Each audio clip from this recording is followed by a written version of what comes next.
Welcome to the Confident Coach course, Module 1. We are kicking off with practice design, something that is really a passion of mine, how to create better practices to make it more effective for kids developing and also make it more fun for the kids while they're in practice getting better. They should enjoy it. So in this module, we're going to cover 4 different things. First off, kind of what we're known for is the play, practice, play, kind of modeled after the whole part whole method of teaching, and really what we call a practice sandwich, making it fun at the beginning and the end, and getting the practice done in the middle. Number 2 is problem before solution, allowing players to experience the problem in a situation in a game first before we try to break it down and give them the actual skills that are the solution. Number 3, prioritizing practice, figuring out what happens most frequently and making sure we are working on the 80% of things that are going to happen in a game, and not wasting our time on things that rarely happen, and getting frustrated by doing so. And number 4, design, using the constraints and limitations, kind of opening up Pandora's box, allowing ourselves to change and adapt and adjust any of the rules of basketball in order to design specific situations and constraints to really channel our players' attention more precisely and more effectively to accelerate learning. So, lots to cover. Let's jump in. First off, play, practice, play. Players come to practice for only 3 reasons. 1 is to play the game, 2 is to have fun, and 3 is to improve their skill, with the hope of hopefully playing more for more and better fun over the long term. And what I see a lot of coaches spending practice time on is a lot of boring, stationary, and irrelevant drills, right? Not playing the game, not doing a drill that really has any relevance to the game.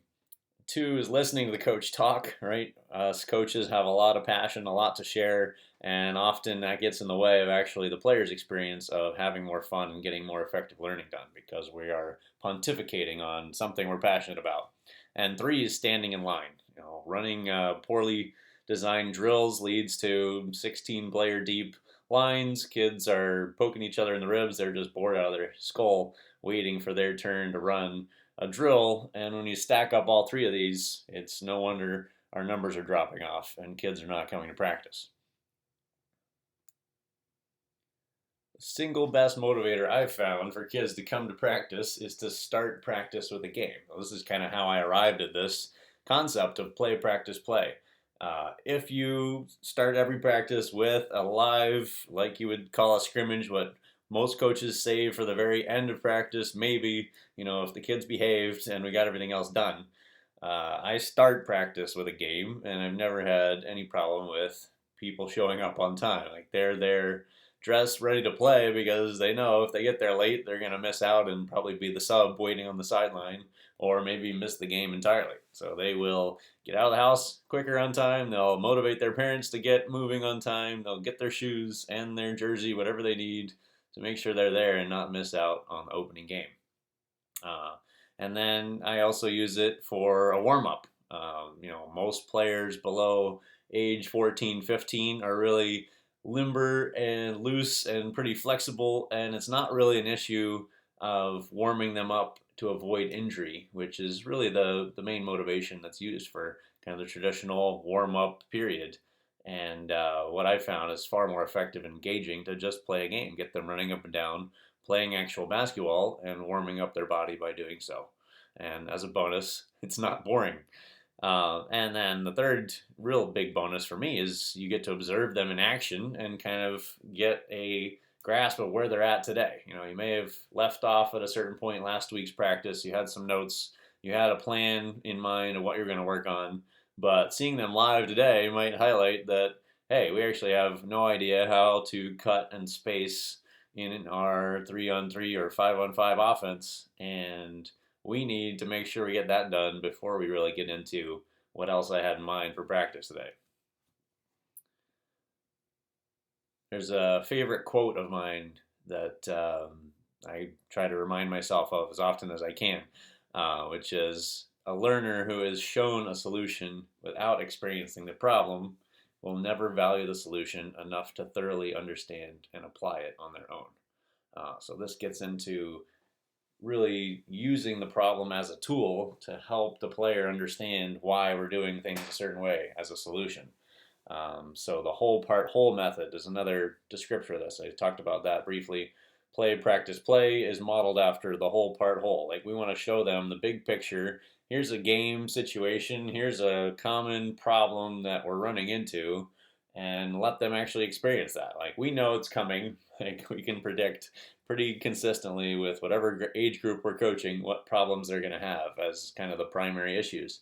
And so allowing them to experience the problem in live play is kind of our way of showing them the big picture. Like, here's the context around what we're going to be doing.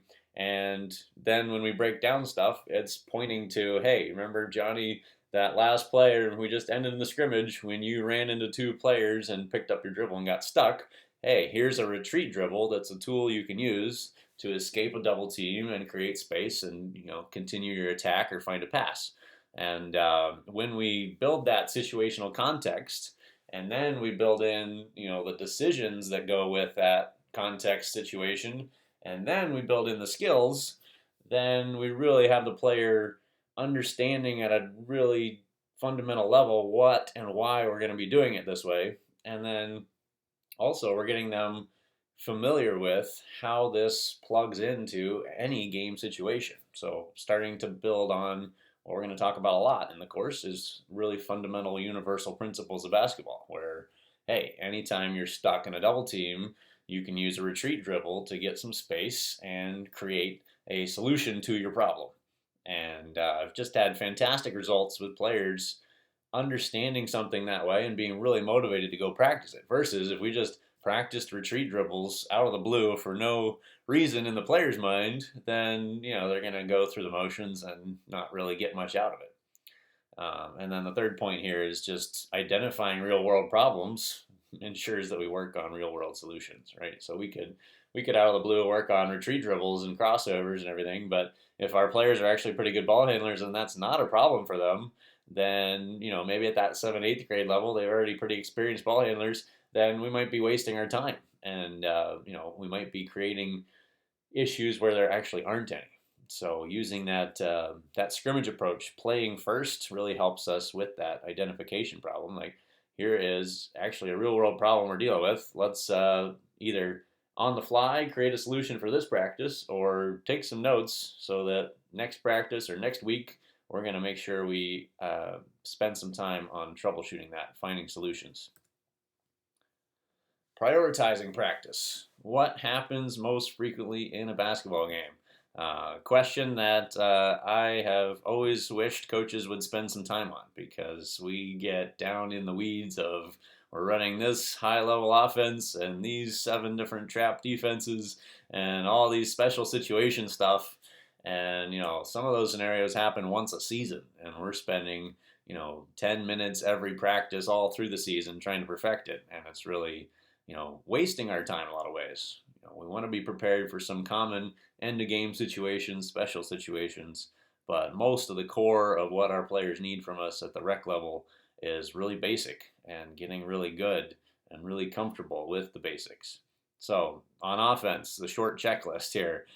What happens most frequently in a game? You catch a pass, right? Somebody throws you a pass, and what are your feet going to do when you catch it? What are your options when you catch it? What's the next best action you can do after you catch a pass? And getting really good at that, like being able to catch and shoot, being able to catch and drive without hesitating, being able to catch and pass back to a cutter who's running to the rim. Like, all these really simple skills can come from just really taking some thought on each of these points. Number 2 is throw a pass, right? You throw it to a teammate. You could cut to the basket. You could screen them as a ball screen. You could screen away and create another opportunity for a different teammate. There's all kinds of things that could happen and should happen every time you throw a pass, and building some really consistent, simple rules around that can massively improve how your team's offense is running. Number 3 is you take a shot, right? And this might be you took a layup right at the basket, and high probability it's making, you're probably running back on defense pretty quickly. or you took a 3-point shot. And if you were below the free throw line extended, which is kind of where I make the cutoff, you're in the corner, low wing, you take a 3-point shot, you should probably crash in and rebound. If you're the top of the key, you're the point guard that took a 3-point shot, you're probably, again, the first guy back. You're going to be getting back on defense. But figuring out exactly what should happen after you take a shot, making that clear to your players, can solve a lot of issues. And number 4, you drive to the basket, right? Either you or a teammate drives the basket. Having consistent rules about how everybody that's not driving is supposed to move in order to create space for a teammate. That's something we're going to spend a bunch of time on in Module 3 to break down our principles of offense. And so, again, just going through your own process, whatever basketball experience you have, whatever situations you can think of, going through this list and just building a list of words, terms, ideas, skills. What's going to happen right before and right after each of these things can do a lot of good for you as a coach to develop a practice plan just on that framework. Defense, same idea. What happens most frequently? Pretty much the reverse list of what we just talked about for offense. So your one-on-one opponent catches a pass, right? He's likely to shoot, he's likely to drive, he's likely to throw a pass. Being prepared for that as a player, right? Closing out, having a hand ready to contest a shot, having a body position, footwork, floor position ready to contain a drive and ideally force the drive where we want them to go. And then having active hands ready if they're going to throw a pass, being ready to deflect that pass. And then after your opponent throws a pass, right, they're likely to cut or ball screen or screen away. Being prepared to, defend and deny a face cut would be a great starting point. Being ready to talk to a teammate if there's actually a screen being set, either on the ball or away from the ball. Yell it out, getting that communication factor started as a habit. Right? Every time your opponent throws a pass, you should be communicating to your teammates. If they are headed toward them to set a screen, let them know it's coming. Your opponent takes a shot, right? Being ready to contest the shot, and then what we call bump and pursue. Rather than boxing out to hold them in place, give them a quick bump and go get the ball first. A lot of good things can happen by being prepared for that. As one of the simple things that happens the most frequently, your opponent that you're guarding is going to take a shot. What do you do after that happens? And again, right before that happens, right? What's going to be the setup right before your opponent takes a shot? How can you prepare for that? And number 4, your opponent drives the basket. So what we call contain and contest, trying to go for the retreat and stay between your man and the basket at all costs versus trying to steal the ball when they're driving. Can do a lot of good by having a stick arm, what we call our defense position, having a cushion of space, and really just being in the way whenever the shot is taken on a drive to the basket, being there to bother the shooter and contest the shot, whether it's a layup or a jump shot. So again, defensive mindset, very much the same approach, just the inverse. What happens right before and after each of these situations that are going to happen to every player, every game, multiple times. So again, the 80% approach here, if we get good at practicing what happens before and after each of these on both sides of the ball, we're going to be massively ahead of just about anybody else practicing basketball in the 3rd to 8th grade age group. All right, designing practice. Our goal as practice designers, the simplest way I found to put this, is to use situational constraints to create repeatable channels of attention. So that requires some explanation. Let's break that out. There's a lot packed into that statement. But I guess another way to describe this would be creating your own rules to eliminate distractions, right? Instead of allowing players to score any which way in a scrimmage, like we have to score only on a back cut to the rim, or we have to score only on a drive and kick 3-point shot. And really just creating a simple situation with that kind of focus allows players to really get some great practice at adapting and improvising, whatever's going on in the chaos of normal live play, figuring out what they can do to find that solution that you are setting out as a requirement. So what does it look like to create situational constraints? So we talk about this even with our players, like when they're working with us in our one-on-one program, we talk about how they can use limitations in their own practice, like in their driveway. The three big categories are a limitation of space, a limitation of options, or a limitation of time. And the limitation of space is the probably the simplest one to do. Like simple to imagine, simple to set up. Like you could create it a half court or a quarter court if you're playing like 3-on-3. You know, make the weak side lane line the out of bounds, so they have, you could say, half or 2/3 of a half court. You could play one-on-one within a constrained lane of cones. Like we often play what we call zigzag one-on-one. We set out cones to the half court line, the width of the paint, and you're only allowed to handle the ball and play inside that constrained space. Works on offense and defense. Works really well. Limitation of options, something like making it only shot or drive possible when we're playing either one-on-one or two-on-two. We have to shoot it on the catch or we have to drive it. And then limitations of time. We can use shot clock is my favorite thing. There's a quote that I really love that says, instead of trying to change someone's mind, give them a tool that changes their thinking. And I think a shot clock is one of the best tools that fits that category, where players think differently under time pressure. They make better decisions, they make faster decisions, just about everything's improved.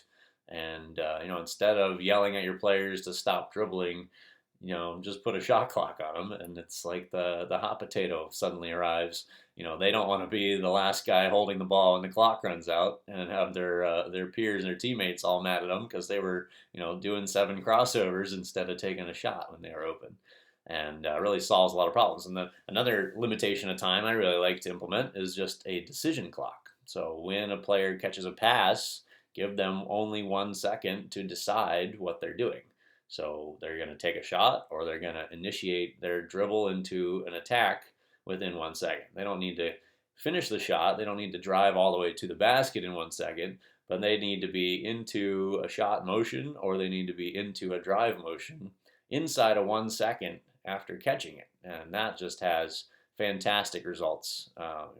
Really the single biggest leverage point we can give players is mental speed. Whatever we can do athletically, mentally speeding up your decision making is like a 4-to-1 leverage point compared to training athletically to get faster or get a faster first step, right? Having good footwork helps, having a good solid athletic foundation helps certainly, but mental speed is by far the best tool, the best leverage point that we can work on with players. So decision clock is a favorite of mine for that reason. What does creating a channel of attention look like? So creating situational constraints that lead the player into a scenario that is repeatable. So you can imagine in a live 5-on-5 scrimmage with really no constraints, like 1,000 different things could happen and none of them are very repeatable, right? There's going to be chaos, players in different positions, different timings, everything's different every time they touch the ball kind of thing. And so what we're trying to do here is really funnel them toward a specific decision point and then a specific skill set ultimately.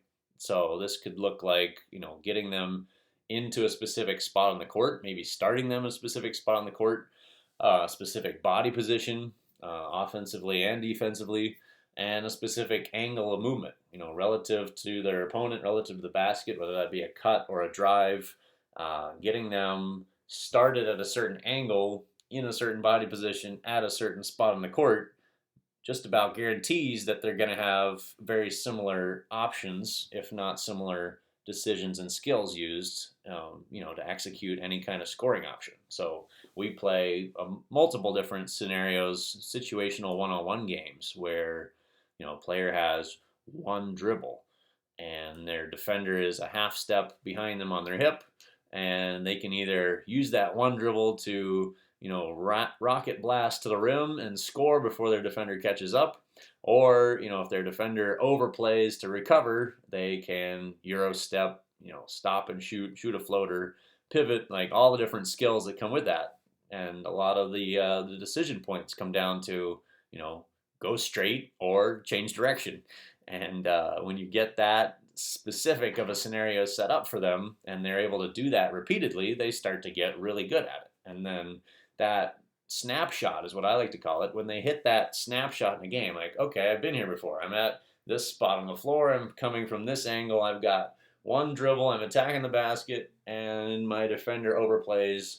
Therefore, I Euro step and hit the finger roll at the front of the rim. And it's really fantastic to me to watch players translate that to live play really quicker than anything else that I've seen by just isolating those small chunks where they're able to see, again, the situational context and make sure it's applicable to what's going to happen in a real game. They arrive at that decision point. They make a decision, whether right or wrong. They're going to learn from it very quickly and have the chance to repeat that and really troubleshoot, work out the kinks, and find out, where and how does certain skill work based on that specific scenario. And it really removes a lot of the chaos and distractions of full court 5-on-5. And we can do this, I primarily do it with 1-on-1, 2-on-2, 3-on-3. There's ways to structure it for 5-on-5 as well. If you script the certain start point and what's going to happen to initiate it, we're going to get players going into a very certain situation, certain spot on the floor, even in 5-on-5. So really unlimited applications of this concept. But really the best teaching tool I've had for players to be able to translate, what we're doing in 1-on-1 training to make it applicable to 5-on-5 is to set up a situational game that channels their attention to exactly where we need them to go and get them decision repetitions as well as skill repetitions executed in that situational context. So I guess some more bullet points here. Some of this I already said. Creating an isolated decision point in a game realistic environment.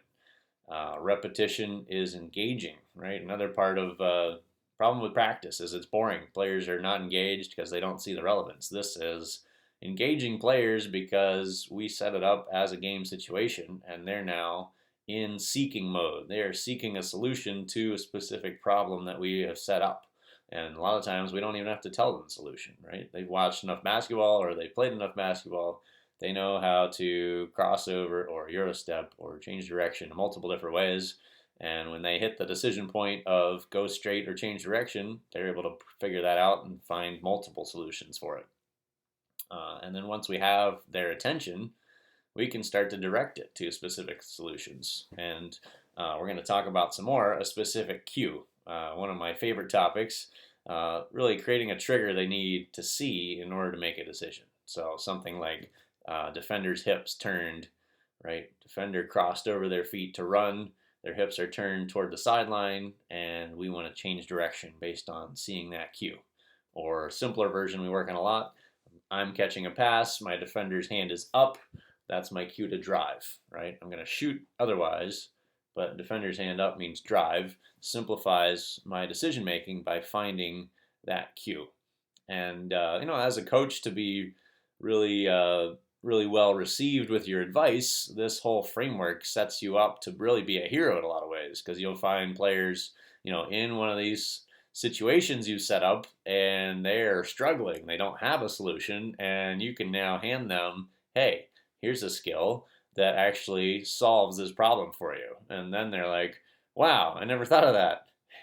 A Euro step right here, instead of running into this guy's chest and getting fouled or blocked every single time, I can Euro step when he crosses over, turns his hips, and suddenly I got a free space for a floater layup.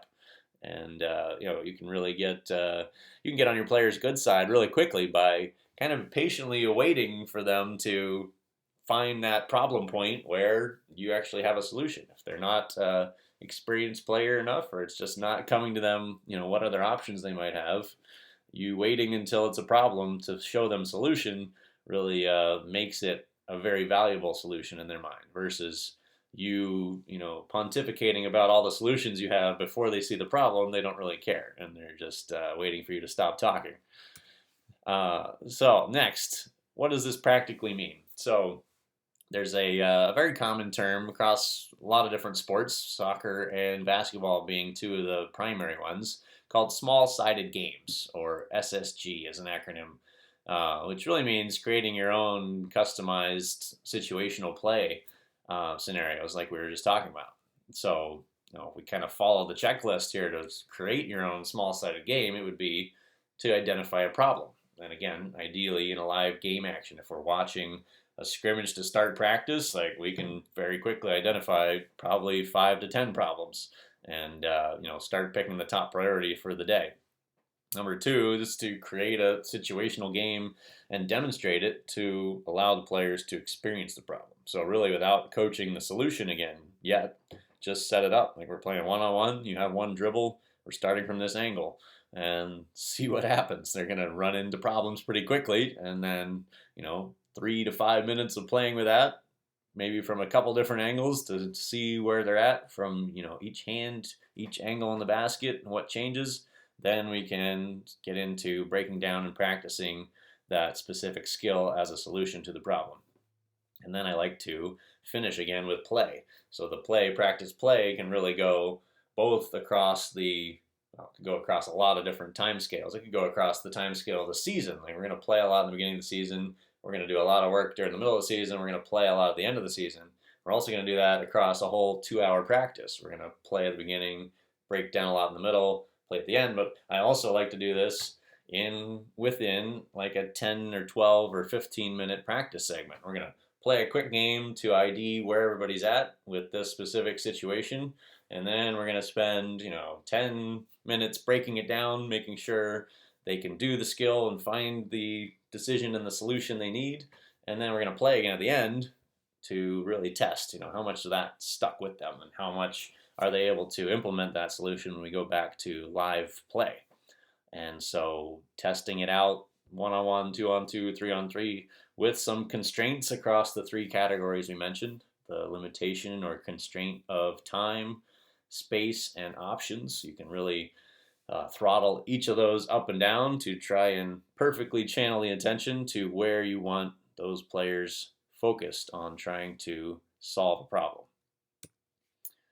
All right, summarizing here, the main points we covered. Using live play to start and end practice. Again, what we just talked about. Play, practice, play across multiple different time scales. 2, allowing players to experience the problem before you provide a solution. Requires some personal restraint on coach's part sometimes to avoid jumping in until they really have understood the problem by experience. And then number 3, prioritizing. Practice what happens most frequently. Taking the 80-20 approach, making sure we're practicing the things that are going to happen 80% of the time in a game, making sure we're really good at those before we touch on the 20% of the time that we might see in a game. And then 4, designing practice by using constraints, again, to channel our attention.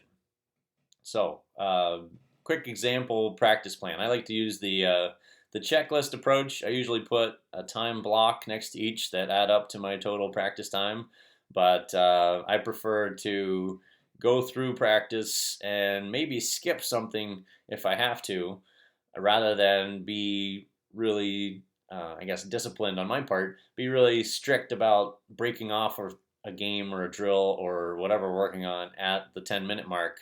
I'm going to play as long as necessary. So, this might be 8 minutes if they're, playing pretty well and, they score. I usually set a score target if we're competing in that scrimmage game. Like we're playing to 11 by 1s and 2s, or we're playing to 7 if it's a younger group, trying to find, where's an approximate time limit of points. So it's not actually on a clock. It's on, somebody hits a winning shot is when the game ends.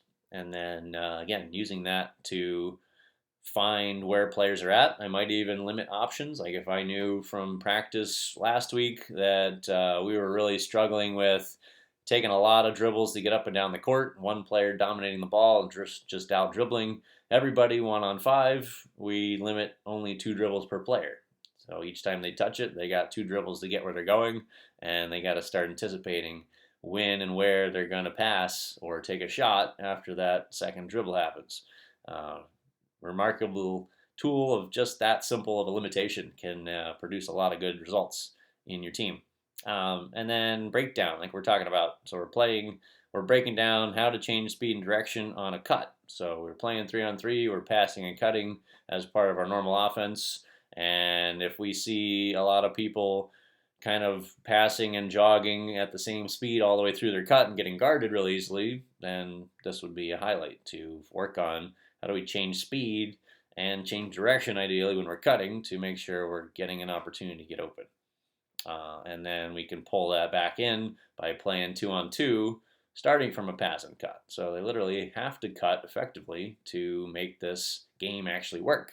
And again, finding a problem and finding a constraint and a limitation here to force them to get more repetitions at passing and cutting. Playing one-on-one closeout. Oops, I gotta go back one. One-on-one closeout. One of our favorite things to do for individual skill is playing on the catch. So one player's catching a pass, trying to catch and shoot or catch and drive. And we're gonna again just kind of see where they're at with that. Are they effective at shooting? Are they looking like deer in the headlights when they catch it and freezing up and hesitating and giving the defense a lot of advantage and time to adjust and guard them easily? Kind of see where they're at with live play, and then break down catch and shoot footwork, catch and drive footwork. Maybe talk about the decision making, the decision speed. What's our cue again? Do we need to look around to see where our defender's hand is, or should we look at the rim and shoot it unless there's a hand in our face, in which case drive it? Right? All those pieces can be built into that breakdown period, and then play the same game again. Often I try to find, what's the best variable between, play a game, break down, play the same exact game, or play a different version of similar situational game. There's a lot of good from both. Kind of depends on the group you have, the advanced level of players. Whether they're into the middle of the season, getting bored with how we've been playing one-on-one, finding some different ways to get the same essential situation, maybe getting it from a little more movement, a little more live action before they catch a pass. You can tie in a lot of things to that, but essentially getting the same situation as one of the most frequent actions that's ever going to happen in a game.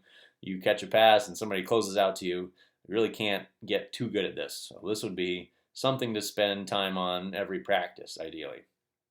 And then the last two segments, breaking down our 3-on-0 offense. So a lot of what I do is in the 3-on-3 settings because we have more time and more space, and most of basketball is played in 2 or 3 man actions. I consider 3-on-0 really one of the best teaching tools.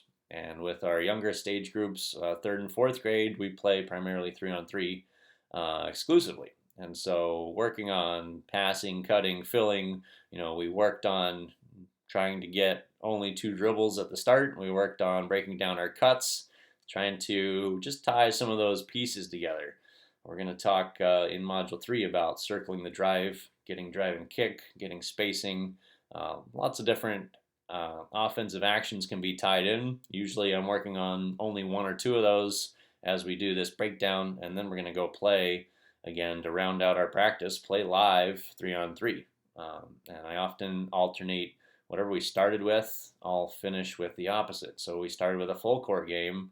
We're going to finish here with a half court game in 3-on-3, and tying back to one of our emphasis for today, which was starting from a pass and cut. We're going to start from a pass and cut to play 3-on-3, and then we might switch it up halfway through and say we're now going to start from a drive to play 3-on-3. It's giving them a couple different looks to get more repetitions again and driving that same focus home one more time as we finish out. It really should be the most high energy, fun part of practice with this live competition to round it out. They're getting even more repetitions, reinforcing what we worked on for the whole practice.